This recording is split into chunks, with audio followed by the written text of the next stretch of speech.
Hey, sweet friends. This is Hannah from Sweet Fern Homestead, and I'm just sitting here listening to the chicken clucking, clucking, clucking. They're like my music. They're my music. So we lost one of our sweet bird friends, Mama Bird, Sage. She was, we think, these were two inherited birds that we got. We think they were sex links, a cross with a Rhode Island red. They only live about 4 years tops, and we're pretty sure we got both of them, Mama Bird and Best Friend, in their 3rd year. So we got, a few months of egg laying, and then it just stopped. And then after that, they started to get egg bound. And sex links have this history with sort of these problems. And I've never seen anything like it. Egg bound constantly. Mama Bird's egg bound was harder to deal with because her shells were getting stuck inside. Whereas Best Friend's, when she gets egg bound, the inside of the egg comes out, and you can see like half the shell has come out and then half the shell is usually hanging out, and I pull out the rest. It's not pleasant, but I can get it out, and then within minutes she's better. Just, what we've been dealing with these birds is so intense. It is so much. And then, watching Mama Bird basically take 3 days from this last time. She could not recover from this last one. We think the egg must have just been so stuck inside of her. We did the Epsom salt baths, and she stopped eating, she stopped drinking, and she basically was done. And that was hard. That was our first loss, and we expect that Best Friend probably will have, this issue until she also passes, and but she's doing so much better. You can tell that it's wearing on her. You can tell that this wears on them. Just from a human perspective, I'm certainly putting human feelings on it, but it just seems exhausting. It seems like an exhausting thing to go through. And it creates a lot of work here for us too. So she is our favorite chicken, and Mama Bird was, also just totally beloved, but you can tell that Best Friend's name comes for a reason. She follows me around everywhere. She follows Dave. She's the only one we can really pick up. She's just awesome bird. So then today, I was all set to do a whole day of preserving. It's gonna rain. I pulled as many tomatoes off that were blushing as I could. If they're blushing, you can just throw them in the windowsill. I have a table near the window too, and I just let them ripen because all the rain we're getting, it will saturate their flavor. So I was out there and I was like, oh, let me clean the coop. I try to scoop the poop every day because some of the babies are still not on the roosting bar because the older chicken are not letting them on the roosting bar. So I have to scoop the poop because they're sleeping on the ground. And put down a bunch of diatomaceous earth, and I was overfeeding them some grubs and realized that I had mites climbing all over my arms. And yesterday I had this weird allergic reaction where the inside of my elbow just started itching, and I felt this like itching here, and I was like, oh, this is so weird. I must, I'm having hives or something. Turns out it was the mites. And so that's creepy crawly, and thinking of them like that I brought them in the house, and I don't even know, but so that happened. So I dealt with that, put diatomaceous earth everywhere, kind of cleaned the chicken run, raked everything to one corner, put some diatomaceous earth in there. I have some wood ash that's gonna go in, but it's supposed to rain for the next day and a half because all it does is rain here. and I'll put that down after the rain comes. I sprinkled the diatomaceous earth on their roosting bars as well, and hopefully there's enough in there just to start kind of getting this, getting the mites, you know, decimated.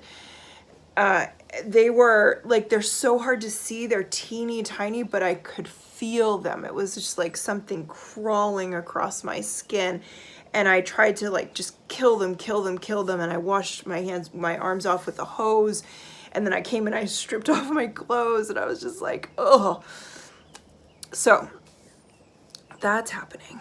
So that then sent me down the path of like doing all sorts of research, getting on the computer. Time just flew by, and I'm still trying to preserve, but I did make some nasturtium salt. Okay, so here's my nasturtium salt. This is a handful of nasturtium flowers and leaves that were thrown into the blender with some salt. I didn't pay any attention to proportions. It was probably like a cup of salt and a generous handful of flowers and leaves. Put it in the blender. It was a little tricky. It took me a while to actually get it to blend up. Then I stuck it on a baking sheet, put it in the oven for, sorry about my dirty fingers. They really are. This is a washed hand, believe it or not. This is what my hands look like from gardening. So put it in the oven, 200 degrees, because that's as low as mine gets. If you have a dehydrator, great. You can also just let it sit out. And then you do need to break these clumps up and before you put it in your thing, otherwise you'll have clumpy salt. So this is why I use my mortar and pestle, and get that all worked up. And then you're left with this really fine, gorgeous, let me smell it. I don't have much smell, but it definitely doesn't smell like salt. Definitely has something going on in there.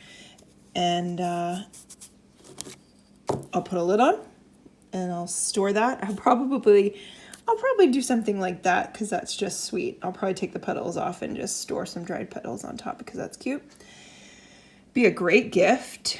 You could like do something like this and gift that to somebody. That would be really pretty. Ooh, that would be really pretty. All right, that's the nasturtium salt.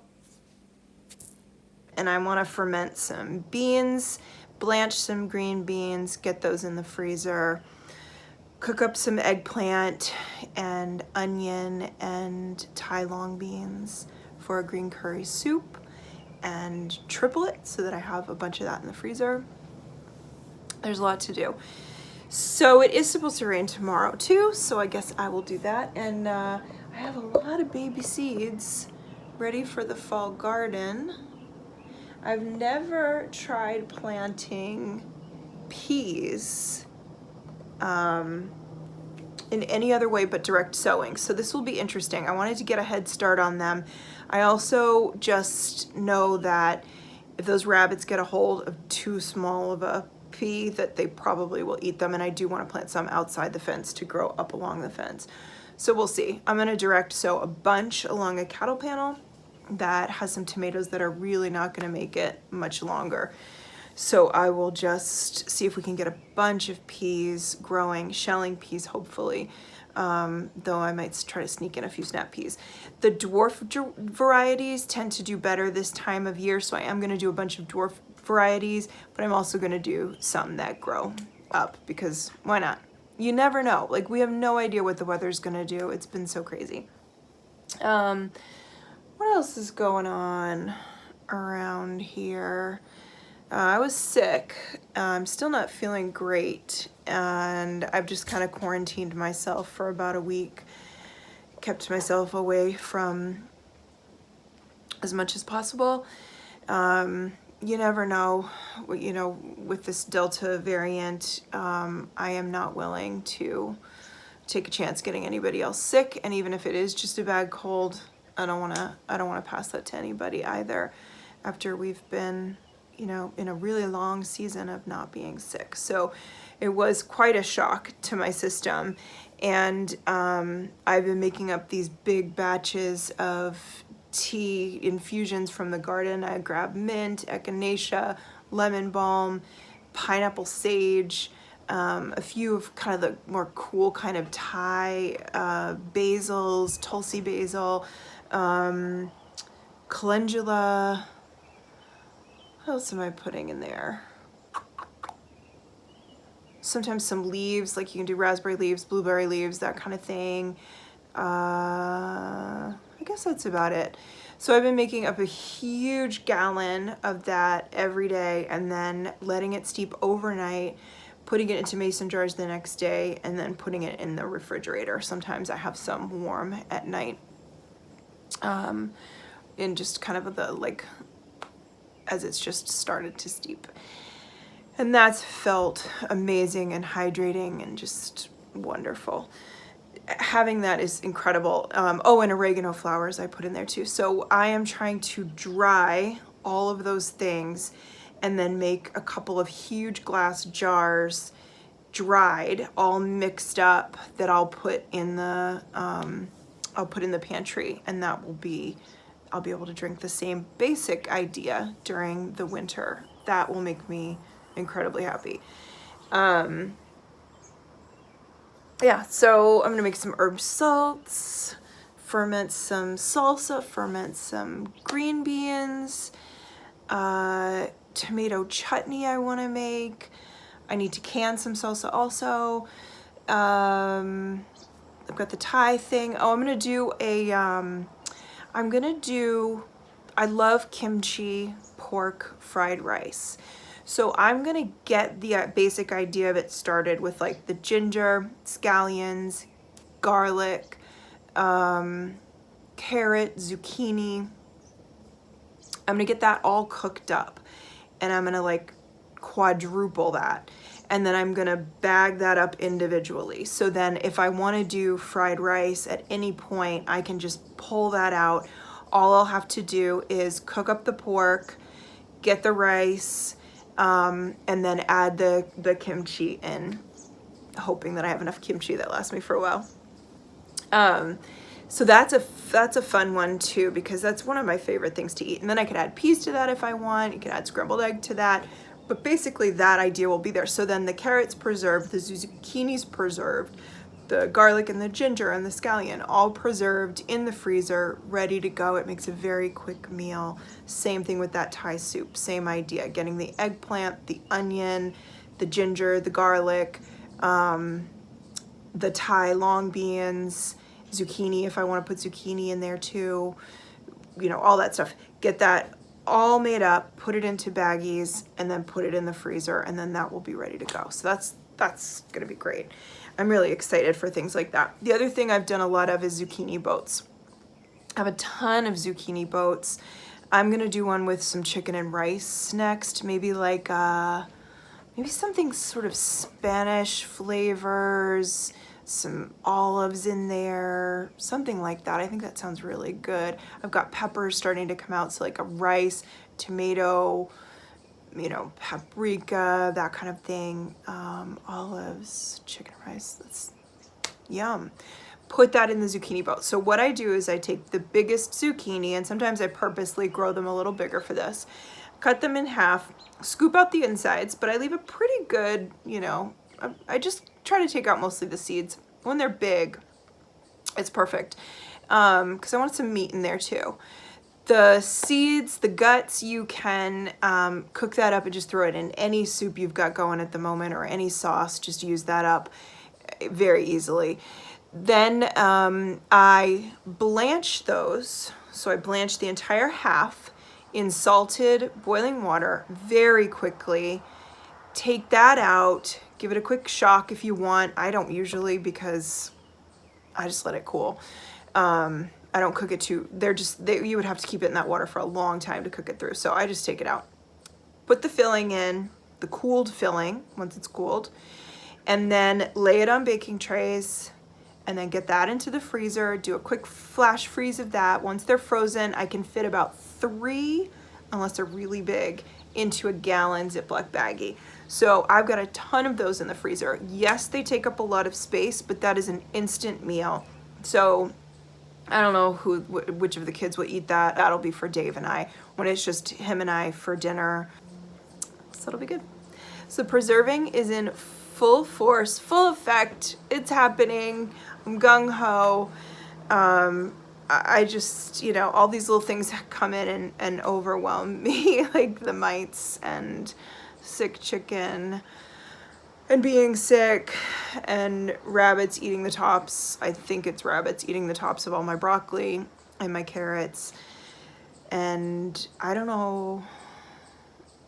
Yeah, I don't know what I can plant outside of the fence anymore. It's really tricky to figure out what they will leave alone. We were off to a banging start because they weren't, you know, they didn't touch the garlic. I had all my lettuce. They were pretty much leaving it alone. Some bunny figured out it could jump into my garden box. Once it figured out it could get in the garden box, and we built them pretty big, pretty tall. It was all over. And every now and then we go out there and they're like hanging out in that squash bed, like hiding underneath. So most things are in the farm. The farm is what I call the garden that's fenced in. And then there's a bunch of stuff outside because that's what we have. We have things where we can have them. So it is a dance with the bunnies for sure, but we'll figure it out. I hope you are doing well and having beautiful days. A lot of magic floating by. And if there's some overwhelm, like I can tell you there is here, just kind of like getting to center, getting yourself to center, finding like what it is that grounds you right here, right now, whatever that is. For me, it's just getting my hands dirty. When I feel overwhelmed, I'll go pull some weeds. I'll go harvest some vegetables. I get my hands dirty and I kind of feel like I've come back to myself. So, all right. Thanks for being here. Appreciate you.